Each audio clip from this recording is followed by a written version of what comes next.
bonjour à tous. Les culture qui offre, c'est le ministère de la Culture de France qui offre des bourses à des impatriés, parce qu'il paraît que désormais on ne dit plus étrangers. J'ai appris avec cette bourse. Donc on met sur mon assurance, parce qu'il y avait les événements qui voulaient me prendre pour ce projet. On dit, ben, l'assurance, on fait comment, il n'est pas français? On dit, ben, écoutez, Lisée, c'est un impatrié, son assurance est garantie, il est assuré 3 mois. Donc j'ai obtenu cette bourse Résidence Culture 2024 pour venir faire une immersion culturelle en France dans une compagnie qui a du parcours dans l'itinérance Escale Théâtre Gestuel et qui m'ont coaché dans la rédaction, l'élaboration du projet, tout. Et le ministère m'a octroyé la bourse.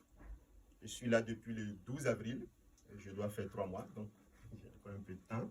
Et Hugues dit, ah, comme ta thématique c'est sur l'itinérance, il y a les états généraux de City, donc je te donne une possibilité, tu passes ou tu passes pas. J'ai dit non, je passe. Donc l'idée, c'est quand tu as cette bourse du ministère de la Culture français, au retour, tu dois installer un projet chez toi. Et moi, j'ai décidé de développer un projet d'itinérance d'implantation territoriale dans les espaces frontaliers du Bénin. Parce que c'est tout petit, 112 000 km², et nous avons 77 communes, et 36 sont partagées avec des pays voisins que sont le Nigeria, le Burkina, le Niger et le Togo. Et ce sont des voisins, en fait, qui sont en crise, aujourd'hui sécuritaire, et la seule présence de l'État, c'est celui des voisins, en fait. L'État central béninois n'est jamais présent sur ces territoires-là parce que ce sont des territoires frontaliers, mais très sensibles. Du coup, on a des Béninois qui sont frontaliers au Nigeria, mais qui utilisent le franc nigérian. Ils ne connaissent même pas le franc CFA que nous, on utilise au Bénin. Donc, c'est des questions sensibles. Il a dit, mais installer une manifestation ou un dispositif qui parcourt ces territoires maintient un lien avec le territoire malgré tout. Parce qu'en temps de crise, figurez-vous, actuellement, la plupart des pays, dans les pays du Sahel dans lesquels il y a la crise, ce sont des artistes qui sont les ambassadeurs pour aller discuter dans les zones de crise. Du coup, si tu n'as pas développé un lien avec ces territoires, tu ne peux pas y aller. Déjà, l'État, c'est impossible, parce qu'ils ne les connaissent pas, en fait. Ils ont très peu de présence. Et je me suis dit, si on essaye, par l'itinérance, de garder un lien avec ces territoires, c'est peut-être une porte de sortie à la déscolarisation, à la radicalisation. C'est un peu pourquoi je vais développer un projet d'itinérance sur ces territoires. Et voilà. Et j'ai une association culturelle qui pousse les limites des espaces, parce que je suis en griffe anti-convention. Les salles, j'aime pas beaucoup parce que ça me bloque, c'est personnel. Et on a développé aussi un projet dans le milieu lacustre.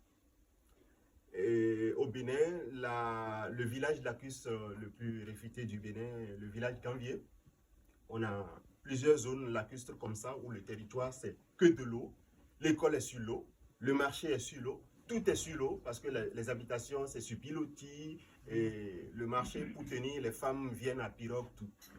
Et l'État du coup se cache derrière cette barrière naturelle pour dire diffusion artistique, c'est pas possible dans ces zones.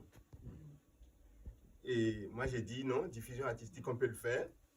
On va construire ce qui attire l'attention le plus et qui met en danger la vie, c'est un radeau. Donc j'ai fait construire un radeau de 6 mètres sur 8. On a déposé sur l'eau et on a pu faire de l'itinérance dans ces milieux. Et on a fait 30 diffusions dans des communes mais sur l'eau. On a poussé les prochaines fois, les maires s'approchent.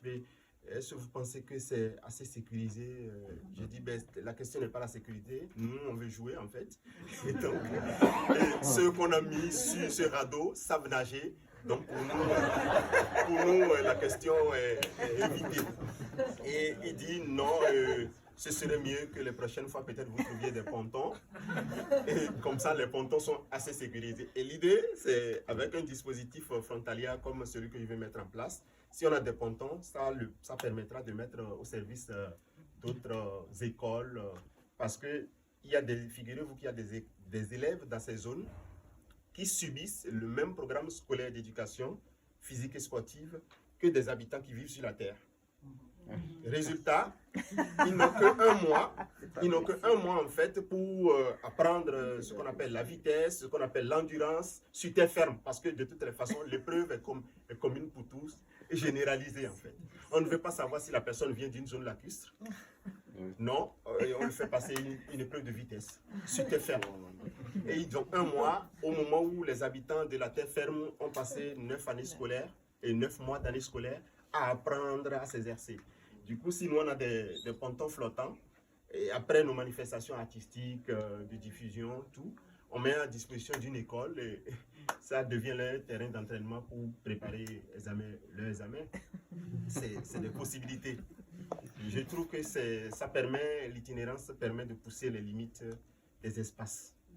C'est à mon avis et c'est ça que je défends. Merci.